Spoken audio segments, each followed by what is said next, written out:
Apakah saudara percaya kepada Tuhan Yesus? Amin. Benar-benar percaya. Kedua, apakah saudara percaya pada kebangkitan Tuhan Yesus? Yakin. Berarti kebangkitan itu ada dan saudara meyakininya. Amin. Oke, ketiga. Lalu apakah kebangkitan Yesus telah membaharui dan merubah hidupmu? Itu yang tidak usah jawab. Itu yang perlu direnungkan saja.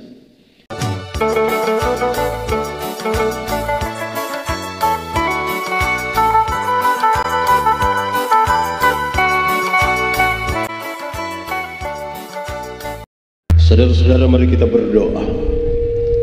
Ya Tuhan Allah, kami mohon kepadamu, kuatkanlah dan teguhkanlah iman kami, supaya waktu di mana kami belajar firman Tuhan, biar ini menjadi waktu yang paling baik buat kami. Kami berdoa, Tuhan jauhkan semua penggoda pencobaan, biar di dalam damai-Mu kami belajar firman Tuhan. Terima kasih banyak Tuhan, kami rindu pada firman-Mu. Berfirmanlah bagi kami Tuhan, di dalam nama Yesus firman yang hidup itu kami berdoa. Amin. Mari silakan duduk semuanya. Bapak Ibu saudara-saudara, tema kita malam hari ini adalah yang hilang ditemukan kembali. Pembacaan yang diberikan kepada saya itu menurut Injil Yohanes pasal 21 ayat 15 sampai ayat yang ke-19. Mari kita buka Alkitab kita, Injil Yohanes pasal 21 ayat 15 sampai ayat yang ke-19. Yang sudah dapat katakan amin. Amin, betul. Separuh dia tidak buka juga amin.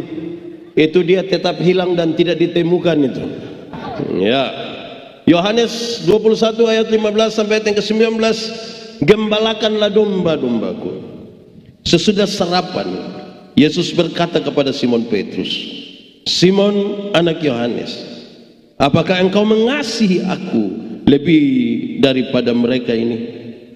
Jawab Petrus kepadanya, benar Tuhan, engkau tahu bahwa aku mengasihi engkau. Kata Yesus kepadanya, gembalakanlah domba-dombaku. Kata Yesus pula kepadanya untuk kedua kalinya, Simon anak Yohanes, apakah engkau mengasihi aku? Jawab Petrus kepadanya, benar Tuhan, engkau tahu bahwa aku mengasihi engkau. Kata Yesus kepadanya, gembalakanlah domba-dombaku. Kata Yesus kepadanya untuk ketiga kalinya, Simon anak Yohanes, apakah engkau mengasihi aku? Maka sedih hati Petrus karena Yesus berkata untuk ketiga kalinya, apakah engkau mengasihi aku? Dan ia berkata kepadanya, Tuhan, engkau tahu segala sesuatu, engkau tahu bahwa aku mengasihi engkau. Kata Yesus kepadanya, gembalakanlah domba-dombaku. Aku berkata kepadamu, sesungguhnya ketika engkau masih muda, engkau mengikat pinggangmu sendiri dan engkau berjalan kemana saja kau kehendaki. Tetapi jika engkau sudah menjadi tua, engkau akan mengulurkan tanganmu dan orang lain akan mengikat engkau dan membawa engkau ke tempat yang tidak kau kehendaki. Dan hal ini dikatakannya untuk menyatakan bagaimana Petrus akan mati dan memuliakan Allah. Sesudah mengatakan demikian, ia berkata kepada Petrus, ikutlah aku. Demikian firman Tuhan. Berbahagia setiap orang yang mendengar firman, memelihara dan melakukan dalam hidup setiap hari. Shalom. Lebih kuat, shalom. Ada sukacita. Di luar juga aman. Embun aman. Yakin. Saya tanda saudara-saudara punya keyakinan. Baik. Saudara-saudara, panitia ini ada dalam panitia perayaan Paskah sesungguhnya. Acara ini dikaitkan sekali dengan Paskah dan pembacaan ini di masa raya di mana Tuhan Yesus menampakkan diri kepada banyak orang, termasuk juga kepada murid-muridnya. Saya di masa Paskah ini ada 3 pertanyaan yang selalu saya bertanya ketika saya berkhotbah.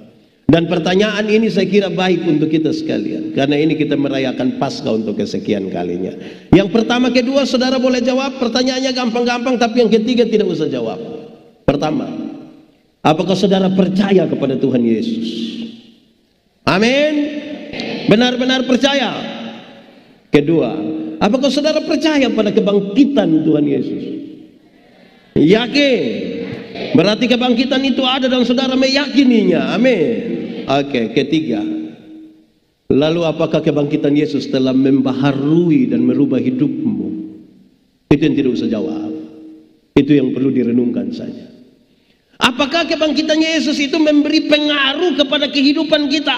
Dan pengaruh itu adalah pengaruh yang baik, supaya mereka yang hilang itu kemudian ditemukan kembali. Itu pertanyaan gampang dijawab, saudara. Tapi apakah serius kita melakukannya? Belum tentu. Saudara boleh renungkan, ada berapa tahun, berapa kali sampai dengan tahun ini saudara merayakan Paskah? Ada berapa banyak kali?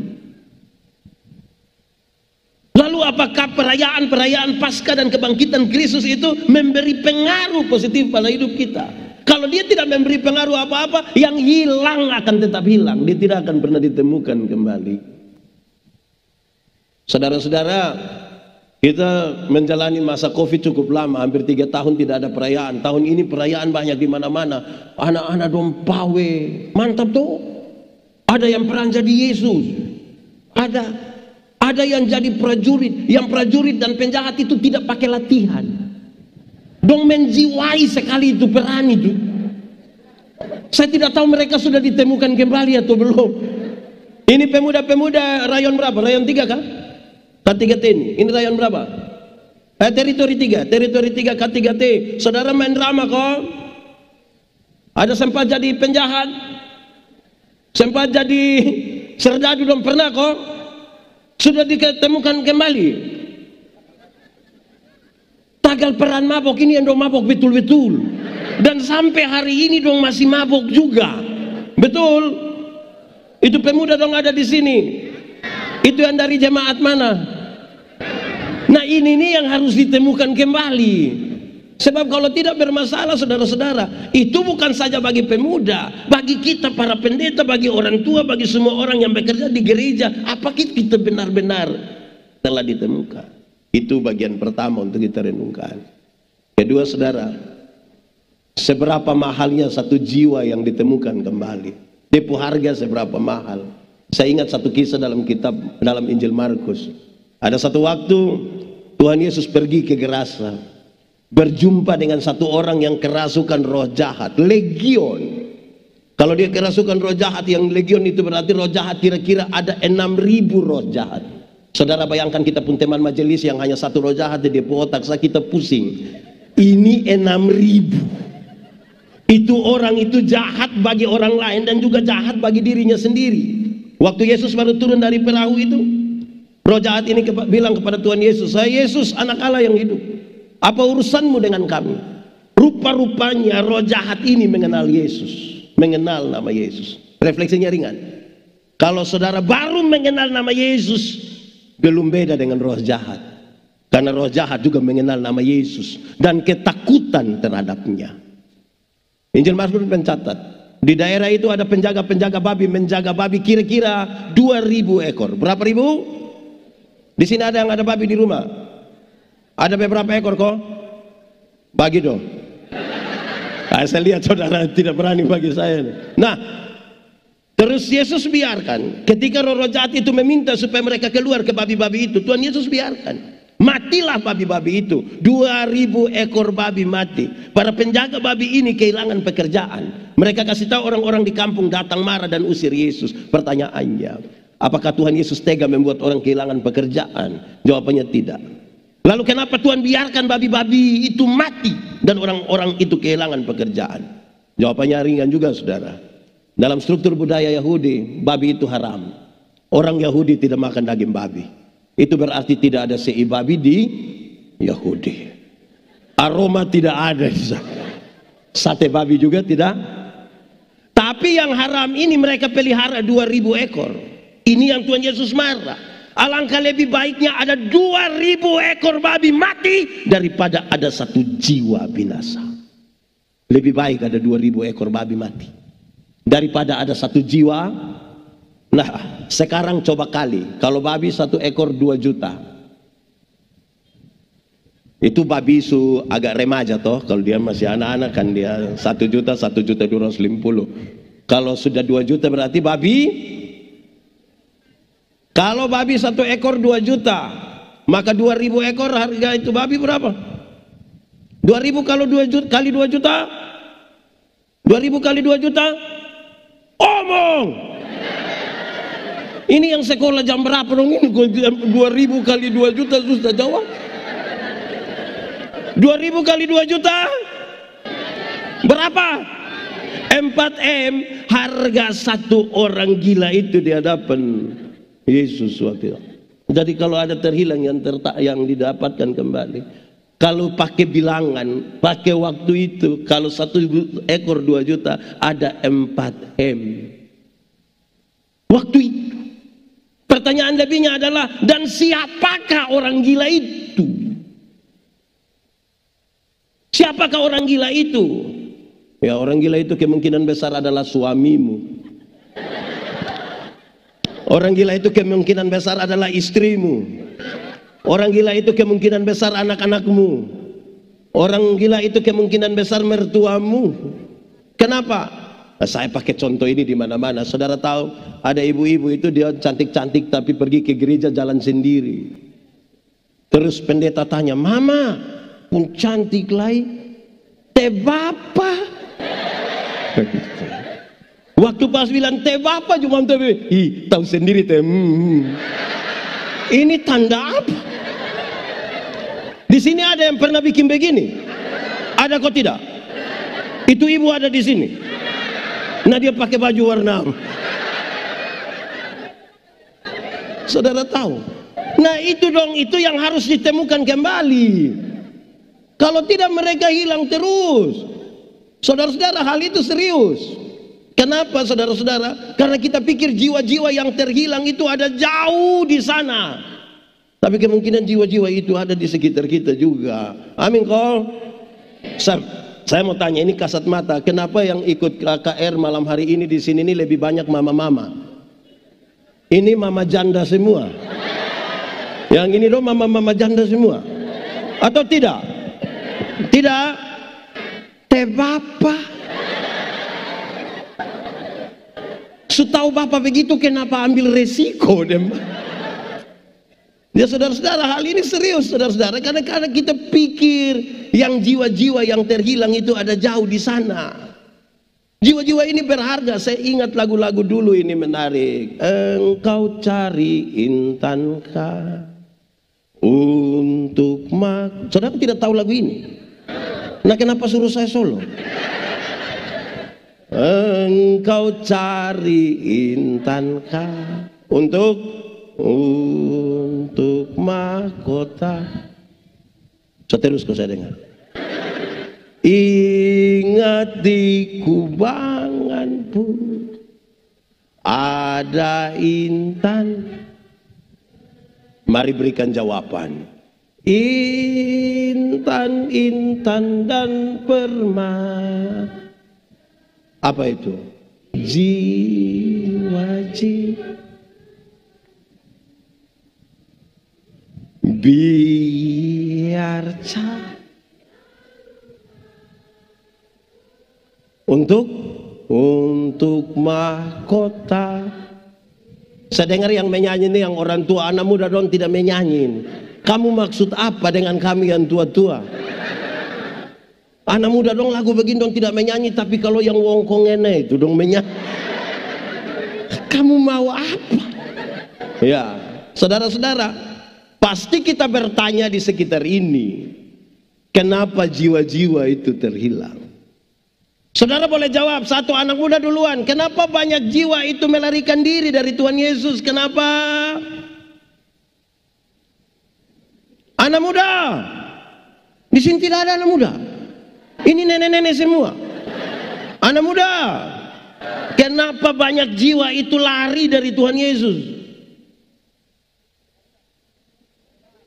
Pergaulan.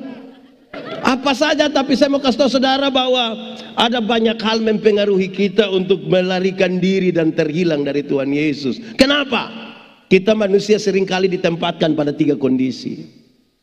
Kondisi pertama, ada waktu di mana kita mau dan Tuhan mau. Ada waktu kita mau, Tuhan mau. Pernah alami? Waktu kita mau sesuatu dan Tuhan setuju dengan itu. Pernah alami? Itu perasaan seperti apa? Senang kan? Bahagia kan? kepingin bersaksi di mana-mana. Tapi ada kondisi kedua di mana kita mau, tapi Tuhan tidak mau. Pernah alami? Saudara merindukan sesuatu, tapi Tuhan tidak memberi jawab hingga hari ini. Pernah alami? Lalu perasaan saudara seperti apa?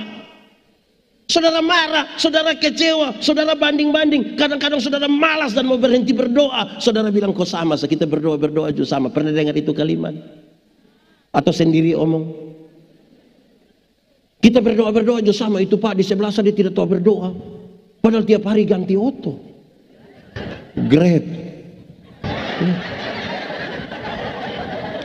Waktu kita mau, Tuhan tidak mau, kita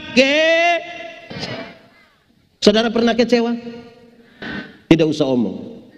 Saya lihat yang ini di muka kecewa. Tapi saya mau kasih saudara, kecewa ialah. Boleh ikut anak-anak. Kecewa ialah. Omong. Kecewa ialah. Karena terlalu berharap kepada manusia. Siapa yang terlalu berharap pada manusia akan bertemu dengan satu kata, yaitu apa coba? Kecewa.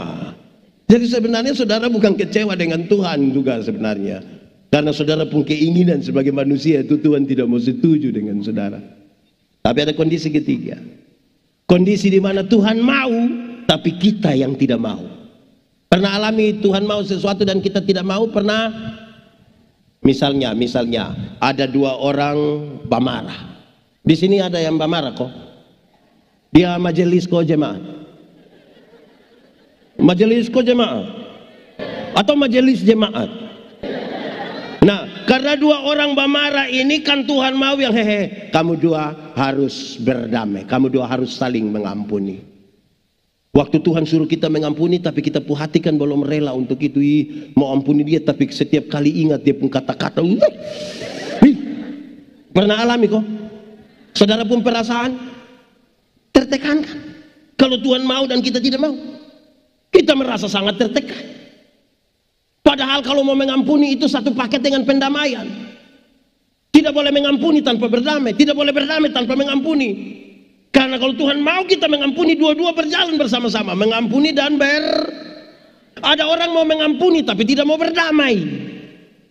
Orang yang mau mengampuni tapi tidak berdamai itu dia selalu omong ini kalimat, Pak Pendeta, untuk marah saya tidak marah, untuk marah saya tidak marah. Kau mau marah bikin apa kita sutua Tuhan?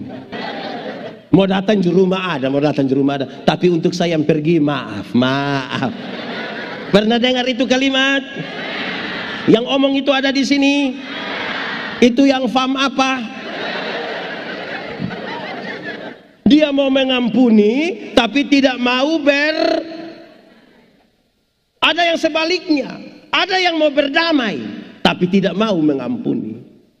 Orang yang mau berdamai tapi tidak mau mengampuni itu biasa terjadi di anak kecil dong. Anak kecil dong kalau main kelereng kedon dua bertengkar berkelahi, dia pun bapak datang, damai. Nah anak kecil kalau damai kan biasa pakai sorong tangan toh. Damai dia, cium. Ini lupus saudara, besok-besok engkau ada masalah bukan kelereng yang bantu, engkau lupus saudara yang bantu. Ayo cium dia, itu dia cium tuh kayak gitu.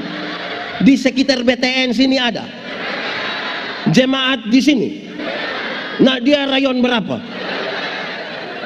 Nah itu. Ini hal-hal saudara yang tanpa sadar kita perlahan-lahan menjauh dari Tuhan. Nah saudara lihat konteks daripada pembacaan itu sebelum. Ada dua murid yang sesungguhnya terhilang, dua-dua itu menangis. Satu dia pun nama. Kenapa kamu lihat beta tapi tidak jawab? Ada dua murid Tuhan Yesus yang menangis. Satu dia pun nama. Siapa? Petrus. Satu dia pun nama Yudas. Woi mantap. Nama siapa kawan? Mantap. Yudas menangis. Kenapa Yudas menangis? Karena dia kira apa yang dia pikirkan itu sama dengan yang Tuhan Yesus pikirkan. Yudas pikir kalau semakin cepat dia menyerahkan Tuhan Yesus, maka segera Tuhan akan bikin sebuah revolusi besar. Kemungkinan besar dia dapat jabatan dari revolusi itu. Tapi ternyata bukan itu yang Tuhan Yesus pikirkan. Dia menangis. Tapi tangisan dia tidak membawa dia datang kembali kepada Yesus. Ada masalah dan orang tidak mau datang kembali kepada Yesus. Mereka memilih semakin jauh dari Tuhan Yesus. Ada masalah, tapi tidak bawa diri datang kepada. Di sekitar sini ada. Yang masalah dan tetangga ada. Dan kakak-kakak, adik-adik, ipar-ipar, mama mantu, bapak mantu. Nah, bapak mantu dari mana? Wenlasi. Kita ini menikah dari siapa, tapi bapak mantu mesti Wenlasi kan? Atau di sekitar BTN ini ada yang masalah dengan petugas koperasi? Ada. Itu koperasi harian atau mingguan? Nanti saya kasih orang tidak usah datang lagi. Ada orang punya masalah tapi tidak mau datang kepada Tuhan Yesus. Ini yang terhilang. Petrus menangis. Kenapa Petrus menangis? Karena dia tidak mampu melakukan sesuatu yang sebenarnya bisa dia lakukan. Itu yang membuat dia menangis. Kan hanya pertanyaan. Apakah engkau biasa bersama-sama dengan Yesus orang Nazaret ini? Menurut saudara Petrus bisa jawab atau tidak? Tapi itu yang dia tidak lakukan. Itu yang membuat dia menyangkal. Dalam konteks menyangkal Petrus ada 3 hal yang terjadi untuk kita nilai. Kita jangan-jangan adalah terhilang dari hal-hal ini. 1, Petrus baru beberapa jam lalu katakan, Yesus, aku akan mati bersama-sama dengan engkau. Tapi ketika Yesus ditangkap di Getsemani, dia pun melarikan diri. Waktu Yesus ditangkap di Getsemani, dia dibawa ke mana? Waktu Tuhan Yesus kena tangkap habis, dia dibawa ke, sorry. Yesus dibawa ke, ini terhilang ini kalau begini. Waktu Tuhan Yesus kena tangkap dibawa ke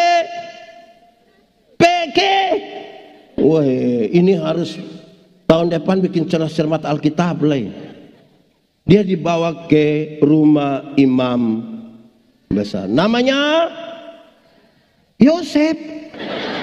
Dia punya nama siapa? Oh, Kayafas. Dia dibawa ke sana. Petrus datang sambil mengamati Tuhan Yesus pun keadaan. Perempuan hamba dari imam besar itu datang dia begini, engkau biasa bersama-sama dengan Yesus orang Nazaret itu kan? Dia bilang begini, saya tidak mengerti, saya tidak tahu apa yang kau maksud. Lalu dia pindah ke serambi depan. Bagi Petrus, jawab ini perempuan untuk apa? Yang paling penting bagi Petrus adalah melihat keadaan Yesus, bukan memberi jawab pada perempuan ini. Sangat logis. Daripada jawab ini perempuan, lebih baik saya pindah tempat. Ayam berkokok pertama kali di situ, dan Yesus sebut ini sebagai sebuah penyangkalan. Apa yang mau bilang? Yang saya mau bilang. Ada banyak orang merasa kehidupan sosial tidak penting. Yang penting hubungan dia dengan Tuhan aman. Biar bakalai dan tetangga itu tidak apa-apa, bakalai dan mama mantu itu tidak apa-apa, bakalai dengan sesama pelayan itu tidak apa-apa, bakalai dengan sesama ini orang-orang yang ada di dalam gereja tidak apa-apa. Yang penting dengan Tuhan aman. Ini sebuah penyangkalan. Saya tegur seorang ketua persekutuan doa. Saya bilang dia, engkau berhenti berkhotbah. Dia bilang, kok kena berhenti berkhotbah? Dia bilang, kok Bapak kena berhenti? Kenapa Bapak belum begitu? Saudara tahu, dia itu piara babi. Tahu babi? Babi itu. Dia piara babi, terus pembuangan ini babi. Yang ini babi pun kotoran kau buang keluar. Dia buang pi tetangga sebelah yang tidak seiman dengan dia. Menurut saudara Tuhan Yesus mana ajar kita begitu? Tiap hari sedikit-sedikit bilang darah Yesus berkuasa. Sedikit-sedikit bilang Yesus tolong. Tapi tindakan itu memberi pengaruh buruk di sekitar lingkungan di mana dia ada. Ini termasuk dalam bagian orang yang terhilang karena dia memberi penyangkalan terhadap Tuhan. Kalau Anda dikenal dunia sebagai milik Tuhan, maka Tuhan Yesus mesti kelihatan di dalam hidupmu. Mau bagaya apa? Tiap hari khotbah tentang kasih, tapi istriku ini bapak angkat terus. Nah, Jadi jangan sampai kita kira kita sementara beraktivitas rohani itu berarti kita lagi aman-aman dan kita bukan orang yang terhilang. Jangan pernah berpikir begitu. Karena kadang-kadang orang melayani pekerjaan Tuhan bukan melayani Tuhan. Jadwal padat memati ke Pak Manobe itu dari pagi sampai malam. Padat sekali, tapi melayani pekerjaan dan bukan melayani Tuhan. Lalu saudara pikir itu orang ada baik-baik dan ada di dekat-dekat dengan Tuhan? Belum tan, belum. Saya punya kisah satu ketika saya di Sabu. Kami ibadah hari Minggu, hari Senin, hari Rabu, hari Jumat. Kalau pergi itu jemaat sepenuh-penuh banyak-banyak begitu. Kami duduk di tikar yang besar, orang buka. Lampu yang paling terang itu yang pendeta duduk di situ. Saya pergi hari itu dorang sebanyak-banyak itu kami mulai ibadah dan dong semangat. Saya khotbah dong senyum-senyum. Saya bilang ini khotbah pas. Masuk ini. Yang menarik saya habis khotbah dong masih senyum-senyum. Itu saya mulai pikiran itu. Dan saya tanya jemaat, yo kenapa kamu senyum-senyum? Dong tambah senyum lagi. Akhirnya saya tanya seorang diaken, Welmin Ceriu namanya. Saya bilang, "Tidak tahu. Kamu senyum-senyum apa?" Dia ambil ballpoint satu, dia tulis cepat-cepat di satu kertas kecil. Dia mau datang di saya penasaran sekali. Saya buka ternyata dia tulis, "Maaf, Bapak Purosleting tidak tarik." Saya kayak mau cek ke dia itu. Kita dua ada sama-sama di sini. Saudara lihat saya ada masalah, saudara diam-diam. Saya mau tanya saudara, tolong jawab jujur. Menurut saudara tadi dompu ibadah ada aman? Ibadah ada aman? Oh, kok kenapa? Karena ada sesuatu di antara mereka yang mereka tidak bereskan. Saudara tahu ketika Yesus bicara tentang pengampunan, Tuhan Yesus bilang, engkau bawa persembahan, bawa datang sampai di altar. Kalau engkau teringat saudara membuat salah, kasih tinggal di situ, kembali berdamai dan dia baru datang. Jam pencitraan. Ketemu sengaja senyum seolah-olah tidak ada masalah. Aduh susi. Padahal ini juga bagian dari manusia terhilang. Harus ditemukan kembali. Kadang-kadang kita pikir kita terlalu rohani. Itu pertama. Kedua, perempuan ini pergi melihat Petrus ada di serambi. Dia bilang kepada orang-orang yang ada di situ, orang ini biasa bersama-sama dengan Yesus.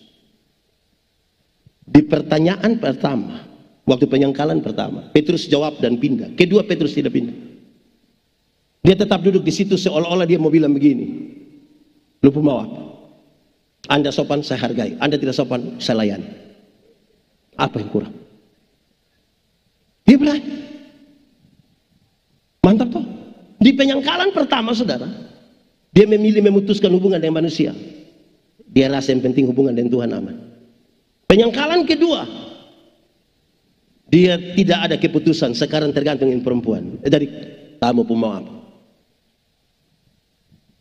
Hidup itu kalau tidak ada keputusan, itu paling cepat untuk mengingkari iman. Harus berani punya sikap. Kalau tidak ada sikap sama sekali, cepat terpengaruh. Saudara tahu, kadang-kadang kita pun hidup ini tergantung situasi. Ada kita nih kadang-kadang dia rajin gereja, kadang-kadang pemalas memati, kadang-kadang dia semangat, kadang-kadang dia lemah. Tergantung orang lain. Aduh sebenarnya saya tidak datang, tapi kan pendeta su telepon nanti. Hidup tergantung kepada orang lain. Apa yang ingin saya mau katakan di sini? Saudara, satu hari manusia ambil keputusan antara 300 sampai 1500 kali keputusan, dan itu semua berkonsekuensi ke masa depan. Bangun tidur, mau turun atau tarik tambah selimut, itu keputusan. Bangun tidur, mau baca Alkitab atau berdoa dulu atau foto, itu juga keputusan. Itu berkonsekuensi ke masa depan. Kenapa pendeta Yandi berkhotbah malam hari di sini, hari ini di sini? Karena saya pernah ambil keputusan kira-kira 29 tahun lalu untuk sekolah teologi. Makanya hari ini saya ada di sini. Kita semua yang ada sekarang adalah bagian dari keputusan masa lalu. Kenapa saudara punya istri itu, suami itu? Ya karena pernah ambil keputusan. Atau sampai bilang, Pak Pendeta, saya benar-benar tidak tahu. Saya tidak sadar begini, dia di sebelah. Keputusan. Jadi siapa tidak ada ambil keputusan, dia sangat tergantung pada situasi. Masuk kandang kambing mengembik. Masuk kandang ayam hilang. Karena tergantung situasi. Pak Pendeta omong keluar yang dimaksud gampang. Ada banyak jemaat Tuhan terdaftar sebagai anggota jemaat KSREA BTN, tapi tidak selalu ibadah di sini. Ini hari dia ibadah di sini, besok dia di sana, lusa dia di sana, tula dia di sana. Bunga itu, tahu bunga? Kalau tiap hari kas pindah topot, tidak bertumbuh, mati cepat. Ini termasuk pada jiwa yang hilang. Nanti dia mati baru kita pusing, pendeta mana kubur. Yang di sekitar sini juga ada. Itu orang dong di sini.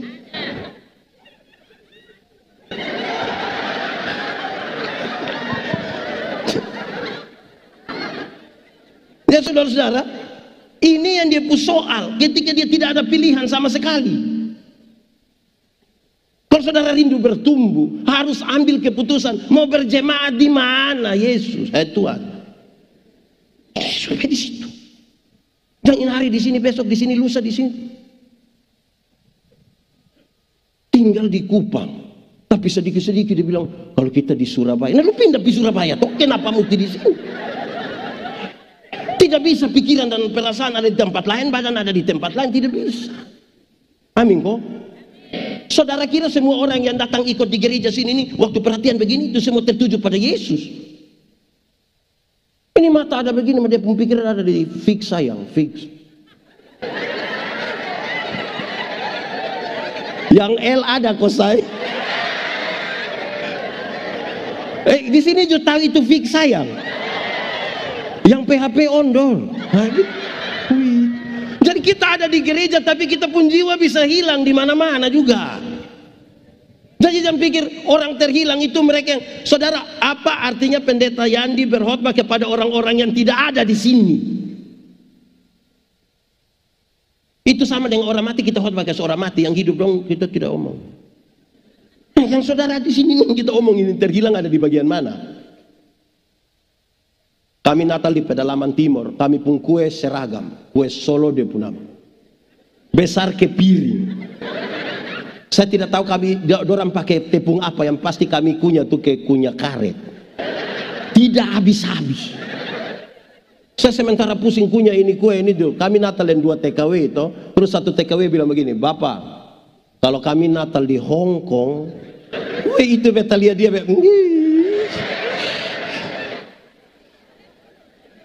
yang satu bilang, Bapak kalau kami Natal di Macau, oh ini kita di Timur. Yang engkau harus lakukan adalah bahwa itu Hong Kong datang, kalau tidak kamu dua berangkat ke Hong Kong. Tidak baiklah hidup banding-banding begitu, ini manusia terhilang ini. Saya mau tanya ibu-ibu dulu. Ibu-ibu senang kalau suami banding ibu-ibu dengan ibu-ibu lain.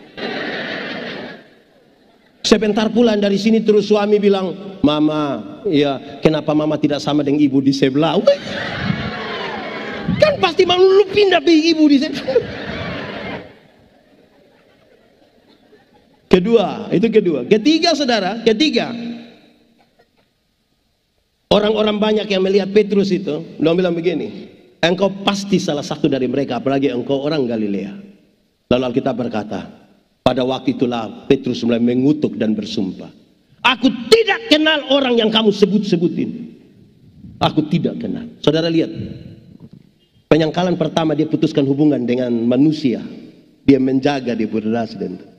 Penyangkalan kedua dia tidak ada pilihan sama sekali. Penyangkalan yang ketiga dia memilih memutuskan hubungan dengan Tuhan Allah. Yang penting relasi dia dengan saudara-saudara itu baik. Kompromi. Saudara tahu berapa banyak kali kita tuh lebih memilih untuk memutuskan hubungan dengan Tuhan. Kita pun anak katekesasi dong, ini kan dong ikut katekesasi terus pasti di baru di KSREA ada sidi kok tidak? Berapa orang? 58. Coba dengar waktu dong jawab itu. Itu kayak pungkar mana kok. Tanya bilang, apakah jawabmu? Itu dong kayak sengaja bikin kayak CD-CD itu. Apakah jawabmu? Ya, saya percaya Nana. Dalam pengalaman pelayanan sejawab dramatis begitu. Nanti 6 bulan kemudian dia datang dengan dia pun bapak mama datang terus dia bilang, Pak Pendeta, Mam Pendeta tolong kita dulu. Tolong apa? Dia tolong beta. Tiap hari tolong lusa. Kenapa? Terus dia bilang begini, Pak Pendeta, Mam Pendeta, kita sunika dina sang. Tahu sendiri nikah dengan aparat nih yang. Dong sana bisa pindah, hanya kita yang pindah. Terus dia pun bapak bilang, namanya anak semua begitu, kita mau bilang apalah ya. Dia pun mama bilang, kita orang tua ini kan tugas kita hanya urusan. Sudah terakhir kami pendeta-pendetanya bilang, hoang. Jadi jarak antara pengakuan dan penyangkalan kita tuh tipis-tipis saja. Soal cinta kita bisa lupa buang Tuhan Yesus, nah karena ada yang majelis jemaat yang dia datang kok jawab amin. Apakah jawabmu? Dia jawab habis itu yang dia supi. Nanti pasca kemarin baru dia sampai. Nanti dia tunggu Natal lagi dia sampai lagi. Baru dia ketua kegiatan. Hai, kayak apa kuat? Menurut saudara ini orang terhilang atau bukan terhilang? Apa dong tahu? Kita ini kayak apa kok? Nona, menikahlah dengan laki-laki yang takut Tuhan. Dia akan membawamu memuliakan Tuhan. Makanya ajak dia ikut ibadah pemuda. Memang agak berat tapi ajak saja. Kak ibadah, DBI, kakak ibadah. Ibeta hanya antar, kakak ibadah. Kalau nanti dia sonde mau kasih tau dia, ada kue. Siapa tahu pas itu. Ada yang pi ibadah itu karena ada kue. Menurut saudara dia terhilang, kok sudah ditemukan?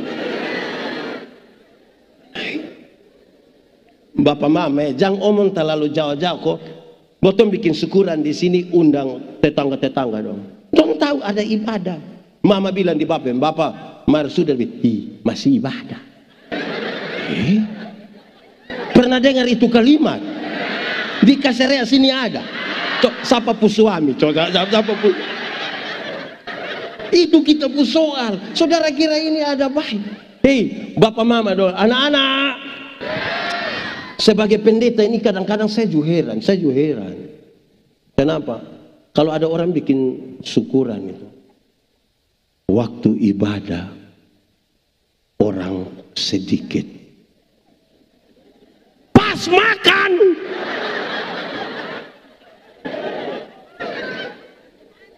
Saya ulangi, waktu ibadah pas makan. Dong dari itu terhilang kok sudah ditemukan. Oh, nah itu supaya betul-betul kita rasa kita ini sudah ditemukan kok masih terhilang. Ini gereja di Kaserea ini biasa jam berapa? 6, 8, 6, 9. Wih, sejam 9 dong siap habis tapi dong belum datang gereja. Terus anak-anak bilang, Bapak, Mama, sejam 9, belum ada orang. Kok Bapak Mama itu yang orang? Mau tunggu orang mana? Nanti waktu mulai baru sengaja datang pakai dia pun baju merah, rok kuning, sendal hijau. Masuk jalan. Terhilang kok sudah ditemukan. Ada di BTN. Itu ibu ada di sini. Nah dia pun nama huruf pertama apa dong?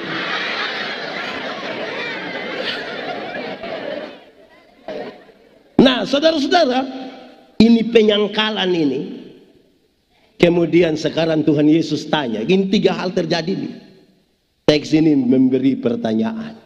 Ketika Tuhan Yesus bilang, Petrus, apakah engkau mengasihi aku? Firman Tuhan, saya mengasihi Tuhan.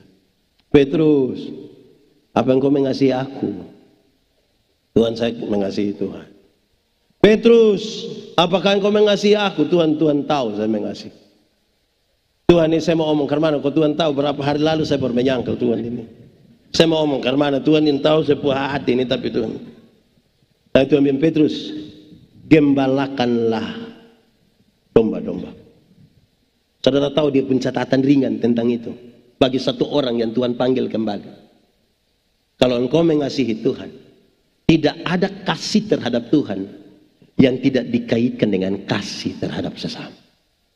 Mengembalakan itu kasih, bukan yang saya kasih. Tidak ada orang yang mengasihi Tuhan tapi tidak mengasihi. Kok orang tua dulu dong bilang, ini dong kutip Alkitab. Kok yang kelihatan kita tidak bisa hargai, mau hargai yang tidak kelihatan. Di Kaisarea ini kasih aman, beres, semua senyum tulus, tidak ada yang asarang. Kasih. Oke, hafal. Kasih ialah kebaikan, tidak terpatahkan oleh apapun, tidak akan berubah menjadi kebencian.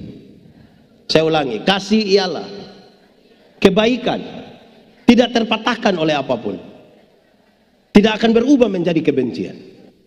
Rujukannya jelas, karena begitu besar kasih Allah akan dunia ini. Apakah Tuhan Allah mengasihi dunia? Lalu apakah dunia mengasihi Tuhan Allah? Tidak. Karena dunia tidak mengasihi Tuhan Allah, apakah Tuhan Allah berhenti mengasihi dunia? Apakah Tuhan Allah membenci dunia? Saudara lihat sekarang, kasih tidak terpatahkan oleh apapun. Kan dia mencari. Oke, saya konfirmasi. Saudara lihat kasih yang tidak terpatahkan. Ibu-ibu, melahirkan itu sakit kok tidak? Terlalu sakit. Baik melahirkan normal atau abnormal tetap sakit. Iya toh. Sesar itu kan abnormal. Yang normal itu kan muku. Waktu mama dong sakit melahirkan itu kan suami dong hanya dari luar kau bilang Yesus. Tapi dong cuma su bilang Yesus le dong bayangkan kira-kira anak muka ke siapa kan?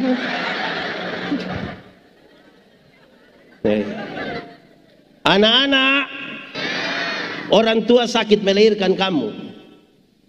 Kamu pun jam tidur, orang tua pun jam bangun. Orang tua pun jam tidur, kamu pun jam bangun. Jadi banyak orang tua tidak tidur gara-gara kamu. Betul orang tua? Jam 2 pagi itu mama bapak tetap gendong kamu begini. Tidak tidur, kamu menangis. Separuh usul, tolong ganti nenek pun nama. Tapi orang tua tidak pakai itu, dong gendong. Su gendong begitu repot lagi. Seringkali mama-mama tuh dipaksa lagi menjadi penyanyi. Makanya mama pulagu dong tuh seringkali tidak bisa dipertanggungjawabkan. Kalau tidak bobo digigit. Padahal justru kalau anak bobo itu baru nyamuk gigi. Kalau anak ada lari-lari nyamuk mana mau pergi gigit. Oke, anak-anak.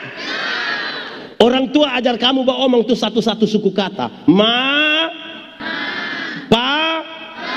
Tapi sayang ketika kamu mulai lancar bahwa omong, ternyata kamu tidak suka bahwa omong dan kamu pun bapak mama. Betul? Kamu lebih suka bahwa omong deng? Dong suka bahwa omong deng? Nah, gotong sulati dong omong setengah mati. Subesar belikes dong HP. Ternyata dong tidak suka bahwa omong deng kita. Pertanyaan buat bapak mama tolong jawab dengan sangat semangat. Siapa suruh kas makan dong? Siapa suruh kas makan dong? Suka saya. Karena apa coba? Karena apa? Kasih tidak terpatahkan kan? Padahal kita belikes, hei kamu pu HP itu utang. Tapi habis kamu tapi bapak mama tetap kasih makan dong toh.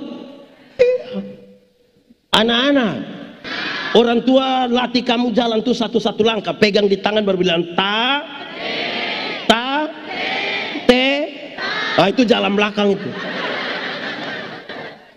Tapi ketika kamu mulai lancar jalan, su bisa jalan, su SMP, SMA, ada suka jalan dengan bapak mama?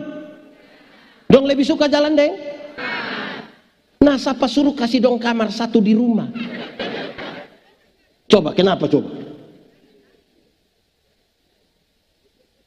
kirim dong pi Surabaya ke sekolah. Anak-anak, orang tua pu harapan tuh sangat besar di kamu. Orang tua tuh seringkali bilang, anak, asal kamu mau sekolah tinggi, biar kami orang tua ikat perut itu tidak apa-apa. Orang tua sampai omong ikat perut itu bukan berarti dong mau pakai stagen. Tapi dong utang gara-gara kamu. Kirim dong pi Surabaya, dong ada telepon. Telepon pada waktu. Nah siapa suruh kirim? Coba kasih tahu beta dulu, kenapa mau kirim? Kasih tidak terpatahkan. Wih, dong SMP ini, wih kadang-kadang kau jangan terlalu percaya diri. Dong kalau ada beta puana nona satu, kalau kalau dia begini, di muka dia pun teman dong. Kadang dia main bagus.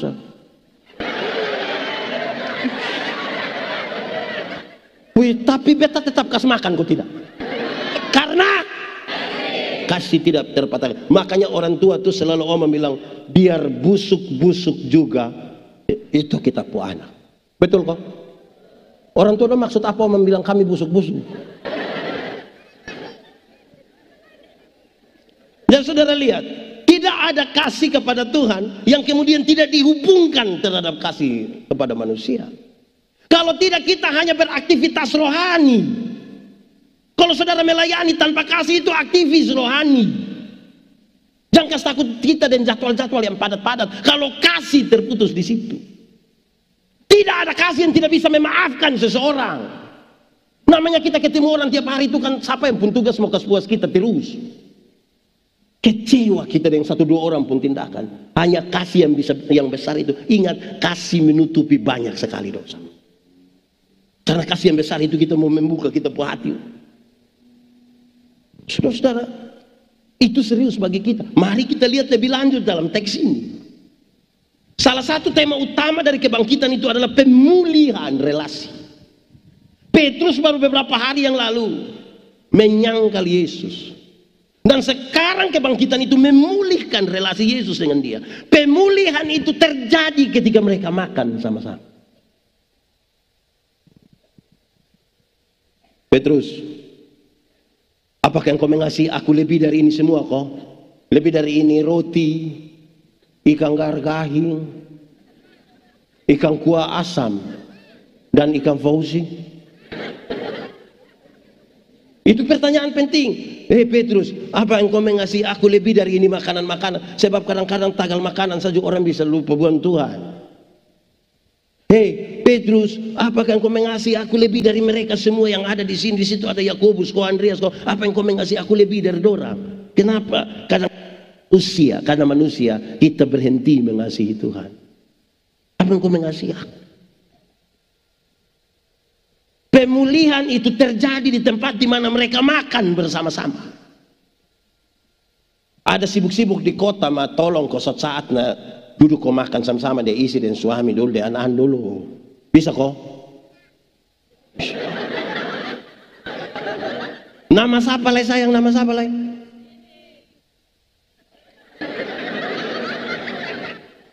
Saudara, saya khotbah tentang meja makan. Saya bilang begini, saudara. Kalau orang duduk makan sama-sama, mari kita lihat tema ini dengan lebih mengerucut ke bagian ini. Kalau kita duduk makan sama-sama, saudara, selalu orang mulai dengan apa? Doa. Kita banyak-banyak sebentar ada makan, tidak ada yang berani duluan kecuali kalau dalam gelap. Di terang dia tidak berani duluan, nanti ketua panitia bilang, Bapak Mama semua habis ini kita makan minum dan kami persilakan Mama Pendeta untuk. Di meja makan tuh kita berdoa. Yang tidak tahu berdoa juga dia akan tutup begini. Dia buka mata kita masuk dia tutup ulang dia. Tapi kita mulai. Salah satu bentuk relasi dengan Tuhan itu doa itu. Potong berdoa. Doa makan tuh berisi dua sah. Sebuah pengakuan bahwa berkat-berkat ini Tuhan yang kasih. Banyak orang terhilang kan dia cari berkat sampai lupa sumber berkat. Kumpul doi banyak-banyak tapi tidak pernah jalan-jalan di Surabaya. Nanti di Surabaya baru telepon pendeta, yuk saya di Surabaya enaknya pasir-pasir, tidak apa-apa. Terus saya di rumah sakit Dr. Sutomo, sudah perlu. Dia pergi kumpul doi sampai dia lupa bahwa berkat Tuhan yang menjadikan kaya. Usahamu tidak menambah sesuatu. Ini cari doi sampai lupa sembahyang. Di sekitar sini ada. Itu orang ada di sini. Dia pakai baju warna biru. Tahu. Iya. Ini ibadah rumah tangga. Pendeta Supi. Bapak WA bilang, mama, atau pendeta bilang, bapak lemburen. Wait, siap ame waktu sedikit kau dan Tuhan dulu. Bisa kok? Amin kok? Di meja makan itu, kita puisi doa hanya bilang, Tuhan, semua berkat Tuhan punya, tapi yang kedua kita bilang, Tuhan terima kasih. Orang yang terhilang itu orang yang tidak tahu terima kasih. Tidak tahu bersyukur. Tiap hari hanya mengeluh. Ketemu pendeta hanya patah leher. Kau bilang, Bapak, hidup terlalu mati sudah kalau memang terlalu susah. Bersyukur sedikit dulu. Dulu dia masih honor, gaji hanya 300-400 ribu. Habis bulan masih lebih 10 ribu. Dia bersyukur. Sudah diangkat jadi ASN, tunjangan sana sini, gaji pokok besar. Habis bulan, bendahara hanya datang bawa kertas putih baru bilang, sepotong semua. Jadi kita tambah stres dengan, aduh. Karena tidak pernah mengakui berkat-berkat ini siapa yang kasih. Kita yang tanam, kita yang siram, siapa beri pertumbuhan. Nah, orang yang tidak tahu berdoa di meja makan itu orang yang terhilang. Semoga pulang bikin sudah. Bapak-bapak don terima kasih itu baik kosong. Coba sebentar pulang, coba mama siap makan. Coba bapak dengan yakin, coba bapak bilang, mama terima kasih. Itu mam tua pikiran. Mangkali mam tua pun pikiran ada dua. Pertama pasti mam tua pikir begini, tidak tahu roh apa sunaik di saya suami. Kan kita tidak terbiasa begitu. Atau yang kedua, waktu kita terima kasih terus mam tua bilang begini, jangan sampai ini hari terakhir.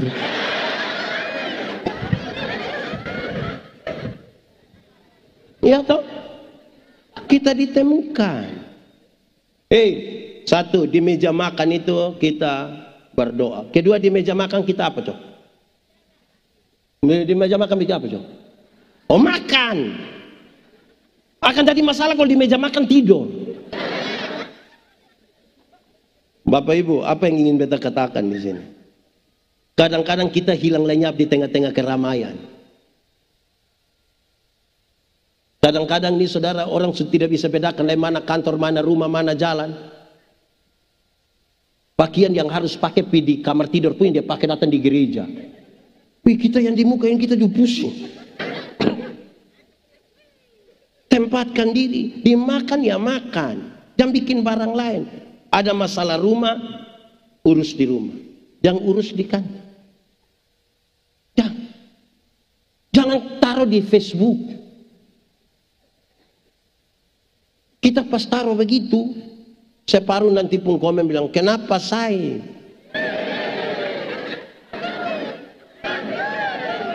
Bepulaki begitu, ikan dan batu bebuan di laut. Berhenti masalah rumah di rumah mau kasih taku sapa di itu Facebook.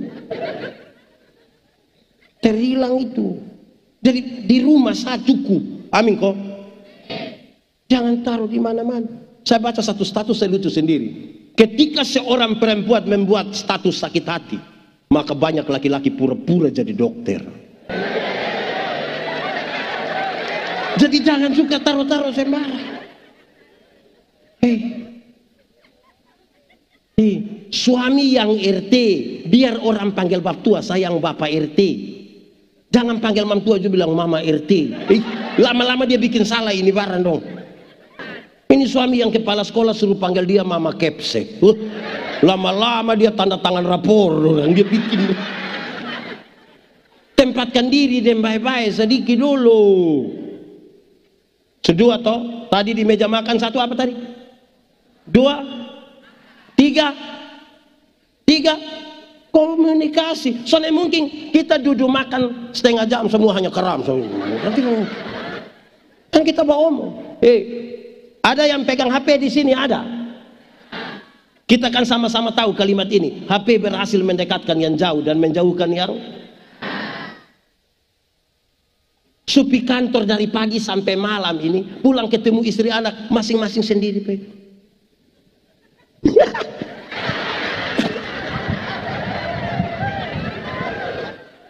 Lama-lama kita gila. Ada anak yang dia pun bapak tanya dia, "Don duduk sama-sama, makan apa?" Dia pun anak balas, "Ikan sah. Ikan setengah matang atau angus?" Hai, kok kas berhenti itu HP, kok duduk bawa omong sedikit toh. Bisa kok. Bisa. Ada kok tidak kita di rumah yang dia punya HP pola rumit. Ada yang harus pakai sidik jari lah, kontak mata. Dia polisi.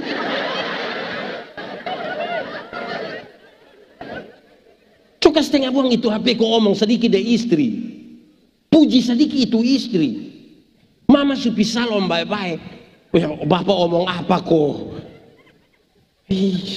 Mama supi datang, rambut sebagin lah, suleging lah, sudah dalam begini-begini. Omong apa kok? Mama, iya sayang. Mama macam mahasiswa. Terus mama tuh bilang, "Ih, papa nih mahasiswa apa?" "Mahasiswa DO." Komunikasi. Ini istri boleh pidatan dia begini, macam setrika rusak saja. Bapak mama tahu, kalau bukan kita yang puji kita puji istri, kita mau suruh siapa puji dia? Lama-lama dia foto, dia kasih dia pun foto di Facebook untuk orang bilang cantik saya, glowing. Kok suami tidak pernah omong nakar mana? Ini keluarga terhilang. Iya tuh. Kadang-kadang saya lihat ini dompu foto, baru ada ayat Alkitab lah di situ. Saya lihat-lihat tidak ada hubungan antara dia pemuka dengan ayat Alkitab, tidak ada. Karena itu di meja makan tuh kesempatan bahwa mentok. Mama juga omong di bapak juga bilang mama juga bilang bapak. Jangan kayak anak muda, ingat tuh, ingat bapak pun gombal-gombal sedikit juga omong toh. Mama bikin teh do sayang. Terus mama bikin habis juga. Papa tahu dia pun gula pas. Mama, ini teh mau manis kok tidak lebih indah dari mama pun senyum.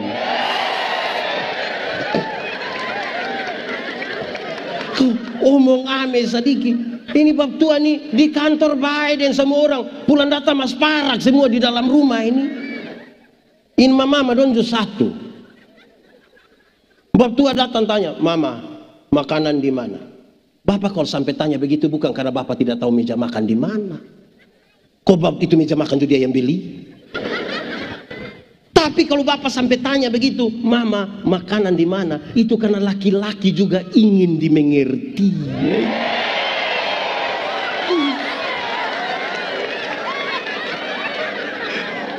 Bapak tanya, "Mama, makanan di mana?" Di situ makan steak selula. Aduh, mama mas parak begitu. Bapak tua pi restoran, baru sampai kalau bilang, "Selamat siang. Kenapa terlambat?" Jadi di rumah, dengar pemulihan yang Tuhan Yesus buat dengan Petrus terjadi waktu doa makan. Mari kita jujur, kita pu hati tidak tentram kalau duduk makan dengan orang yang kita tidak aman dengan dia. Hanya yang hati terbuka yang botol bisa duduk makan sama-sama. Selesai berbohong itu. Kalau tidak saudara-saudara makan, saudara bisa makan dengan orang yang saudara tidak suka dengan dia. Baru dia pu kaki sengaja korek kita pun lutut begini dari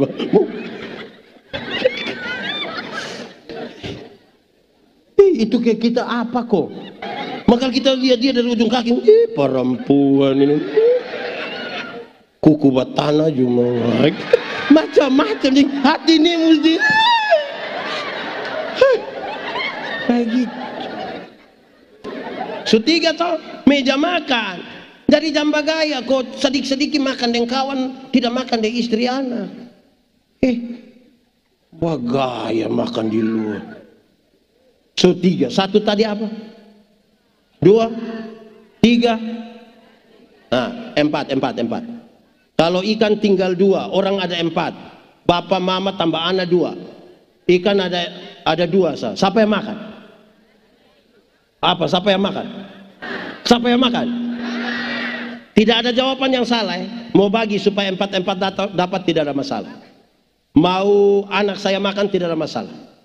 Apakah karena mama yang goreng jadi mama dapat 1 ekor, kita 3 bagi 1, tidak ada masalah.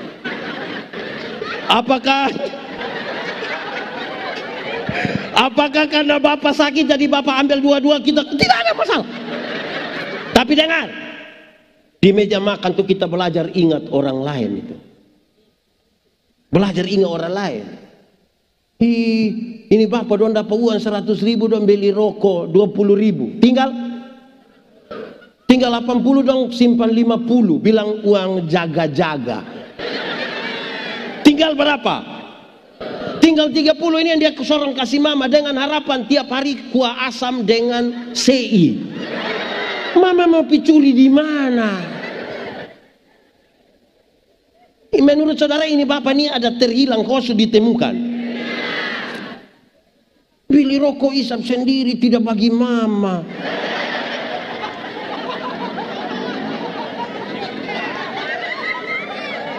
Datang ke sebelah mama ada 12 mama anak men sayang. Jangan terlalu egois lah. Ingat orang. Ada ayam 1 tuh. Kadang-kadang kita orang tua ini juga terhilang. Nanti bunuh ayam yang di rumah itu bapak yang dapat dia pu dada, dia pu paha. Anak dapat dia pu kuku dan kepala. Baru dia pu mama omong 2 hal. Itu papa pu ayam sayang. Ay sayang, itu isap-isap dia pu kuah enak. Apa mau apa lagi? Di sini ada bapak begitu. Itu dia pu istri yang mana itu? Atur salah itu. Itu hanya di meja makan. Saudara lihat, itu pemulihan serius itu. Saudara, apa artinya kita suami istri tapi hanya di pakaian seragam sah? Kau nanti pi pesta baru sengaja datang yang salam semua.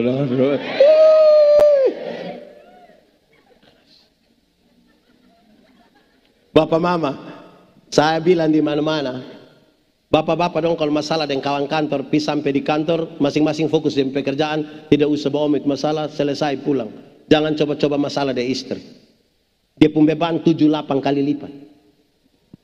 Kok kita tidur bangun pagi, mentua di sebelah. Dia pun rambut belum sisir. Kita pi dapur, mentua ada kok tidak? Di ruang makan? Di ruang tamu? Itu dia pun foto paling besar.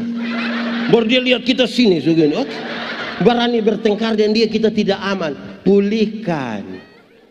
Pulihkan kita pun relasi. Karena tidak mungkin kita bilang kita dan Tuhan aman sementara dengan istri tidak aman. Tidak bisa. Dengan anak-anak itu toh. Orang kalau keluarga aman itu dalam berpegang tangan. 5. Saya melayani di Sabut toh. Makan di Amukelaga. Rumah dek. Mau naik makan tuh kita buka sepatu, buka sendal, duduk bersila baru mulai makan. Setiap kali kalau pilih soe mau makan dan bapak mama kan kita makan di meja makan. Saya kan tiap hari duduk bersila di Amukelaga, maka ada kecenderungan mau angkat kaki. Setiap kali lutut lewat sedikit itu meja bapak bilang, lutut pun bagus leh. Kami makan sambil bicara, tapi kalau makanan masih penuh di mulut paksa bicara, bapak selalu bilang, makanan dari mana, suara dari mana? Karena itu berulang beberapa kali saya mengerti di tempat makan itu kita belajar etika dan moral. Kadang-kadang tagal sekolah tinggi saya kotong lupa etika. Kadang-kadang kan kotong pikir kotong yang dari kota kotong pi kampung sana orang tua juga kita wewe, kita terlalu apa? Itu pemulihan saya di meja situ kok dia jangan terlalu bergaya.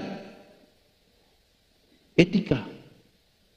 Anak-anak dong ini, dia orang tua itu kamu lepas buang itu headset dong. Ini orang tua omong dong ada headset, kau dong sama ke cek. Pas omong dong, ini barang mati nih. Ini barang tidak tahu etika sekali. Kadang-kadang dia orang tua juga dong duduk kodong pangku kaki pakai headset, dong sama ke baru lari dari rumah sakit itu. Selang infus dong melekat-melekat itu. Orang tua omong itu duduk kok dengar dulu. Kita pun orang tua itu, dong mau ke manapun itu do yang lahirkan kita ini. Tolong kau hargai orang tua. Anak dong mau sekolah tinggi sampai langit itu, tolong hargai orang lain. Kita nih kadang-kadang sekolah yang bikin kita kok sekolah baik, sekolah baik. Bukan saya bilang ini, ingat, ini ada siaran langsung, sekolah baik. Yang sekolah itu yang salah pakai itu. Cek. Kepintaran itu seperti pisau yang tajam. Kalau pisau yang tajam dipegang oleh seorang dokter bedah, dia jadi berkat bagi banyak orang. Tapi kalau pisau tajam itu dipegang oleh OPK, orang potong, dia jadi bikin susah orang lain. Kok kita mau pintar sampai pintar ke mana? Saudara tahu, yang dia pun nama kepintaran itu selalu terbatas. Pintar itu terbatas, mengerucut pada satu hal. Bodoh itu yang tidak terbatas. Dia meleleh saja. Karena itu jangan pikir kita terlalu tinggi kok kita melecehkan semua orang dan kita pun kepintar. Oh tidak. Kok kayak misalnya kita pergi rumah sakit. Kita pergi rumah sakit kan pergi di bagian umum duluan toh. Sampai sana dong periksa. Oh ini THT. Pergi ke THT. Kami sampai di THT. Oh ini bagian telinga. Di telinga. Kita sampai di telinga. Oh ini telinga kanan. Kita pilih di bagian telinga kanan. Sampai telinga kanan. Oh ini bagian genderang telinga. Kita pergi lagi. Pintar mengerucut pada satu hal. Bodoh yang meleleh. Etika mesti boton jaga. Kadang-kadang boton tahu etika. Boton tinggal dalam gereja, ma boton pun cara mas parak lebih dari orang yang tidak tinggal dalam gereja. What? Pak Pendeta mas parak tidak, Pak Pendeta kaget. Ya saudara-saudara, mereka yang terhilang, mari kita mulai dari kita dulu. Nanti baru perlahan-lahan kita pergi cari mereka yang tidak kenal Tuhan. Yang kita rasa mereka hal lagi semua. Tapi mulai dari kita yang ada malam hari ini di sini menyempatkan waktu, jangan sampai kita sementara hilang. Tapi kita punya kerohanian seolah-olah besar. Di bagian terakhir saya mau kasih tahu saudara, kekristenan itu punya tingkatan-tingkatan. Kita bisa ukur kita hilang atau tidak. Satu, beragama tapi tidak beriman. Ada banyak orang Kristen yang punya agama tapi tidak punya iman. Orang baptis dia juga baptis, orang sidi dia juga sidi, orang pengucapan syukur dia juga pengucapan syukur. Beriman tidak. Hanya memenuhi unsur-unsur di itu KTP dong kau tulis. Kedua, bertobat tapi tidak berbuah. Ada yang bertobat tapi tidak berbuah. Orang yang bertobat tapi tidak berbuah itu dia hanya omong tentang masa lalu. Waktu tahun 1970. Minggu depan dia ulang lagi. Waktu tahun 1970. Waktu kita ketemu dia ulang lagi. Waktu 19. Lama-lama dia baru bangun, orang bakorek bilang 1970. Yang paling tinggi berbuah. Dalam hal inilah Bapakku dipermuliakan, yaitu jika kamu berbuah dan buahmu tetap, supaya apa yang kamu minta kepada Bapa dalam namaku diberikannya kepadamu. Anak-anak, berbuah bagi Tuhan gampang kok susah. Susah kok gampang. Gampang kok susah. Susah kok gampang. Gampang.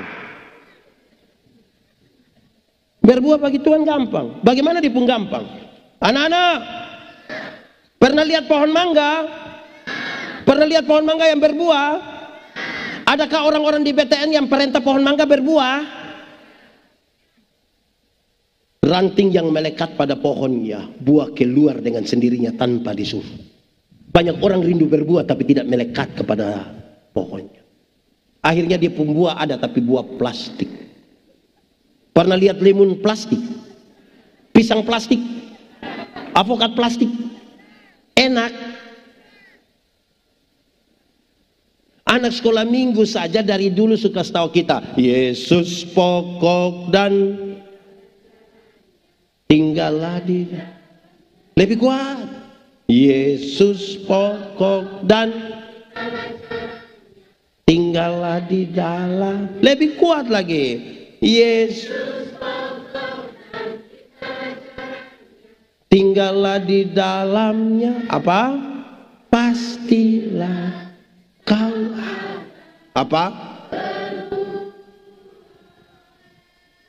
Sudah saya senang dong pun tarik gitu.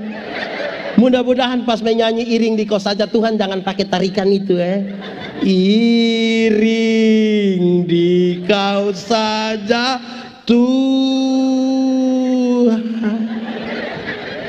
Biar yang tadi saja. Amin. Mantap. Itu kita bisa ukur kita pulang kembali kau belum. Kalau tidak kita lenyap di tengah-tengah kegiatan rohani yang tadi pertanyaan di awal.